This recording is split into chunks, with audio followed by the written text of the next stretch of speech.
Good morning, traders. Welcome to today's market review. This is Fred Razak at CMTrading. Today is November 29th, 2018, and today is Thursday morning. So looking at the economic events of the day, at 10 a.m. South African time out of Europe, we have the ECB President Draghi will be speaking. We'll take a look at the euro as it rallied yesterday.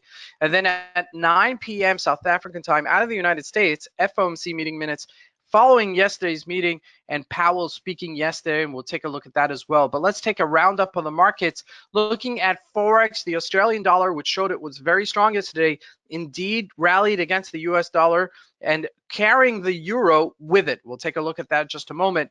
And then looking at the indices, the Dow Jones continues its rally, which is very natural for the US dollar to sell off. And it's starting to look a lot like Christmas. Why am I saying that? Because we're rallying, okay? And as we rally into the end of the year, we generally rally, and it's happening a little bit earlier than expected, but we'll take a look at that as well. And then in terms of commodities, oil looks like it wants to break support of $50 a barrel. We'll take a look at that. And what was the stock that took us up higher yesterday? Amazon. And we'll take a look at that as well and see what we can expect from today's trading. So then we're looking here at the Euro USD, and we got to see how this initially changed character, okay? It was selling off for the past 6 to 7 months, okay? It's been selling off tremendously since the beginning of last year almost, and we finally broke this downwards trend back at the end of October. Okay, and it kind of changed character versus the US dollar, finally solidifying and finding a new range. Okay, and as you can see here, once it broke that range, it showed that it was really strong versus the US dollar. Now, we're not necessarily going back to 77 or 78-ish level, but for right now, we are the strongest pair versus the US dollar, okay, the Aussie dollar, and we're really flirting with the top range of this right here, as you can see. And if we do break this range, we could see it go back to the 73.66-ish level, and that's really our next resistance level, major resistance level, if we do indeed break out. Now, looking at the Euro USD chugging along, we rallied 100 pips yesterday after looking very weak. And as you could remember from my daily review a couple of days ago, I anticipated that this was going to be a possible head and shoulders formation right there, right?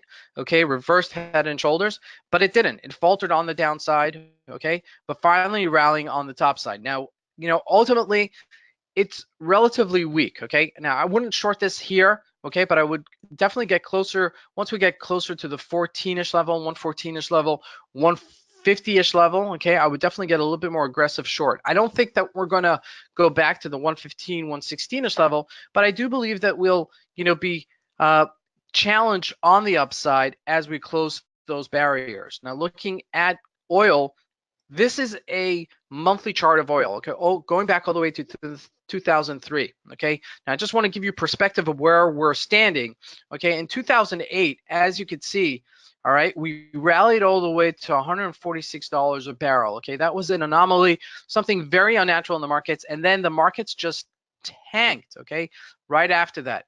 Now, this happened again about 4 years ago when we topped out at this resistance level of 112 and then sold off quite sharply, okay? Now, these Fibonacci's have set up already just relative to this size, okay? Now, if you look, we've broken 1, 2, 3, and we look like we want to break this next one for support levels, okay? So I just want to show you how important this level is. If we do break $50 a barrel, we could definitely go back to the $41, even $30 range, okay? So just be aware of that, looking as we get into the end of the summer, end of the winter in the northern hemisphere, the end of the summer in the southern hemisphere, okay? And as we trade these areas, okay? So keep an eye on this. If it does break support, the bottom's up. Okay, so just be aware of that. Now, looking at gold, as gold hits support the other day at 12.12, as we mentioned, boom, that was a great buy opportunity. I mentioned it a couple of times. I even said it that I would buy it at 12.12 once it hit that level. Sure enough, it did, and we're bouncing at 12.25.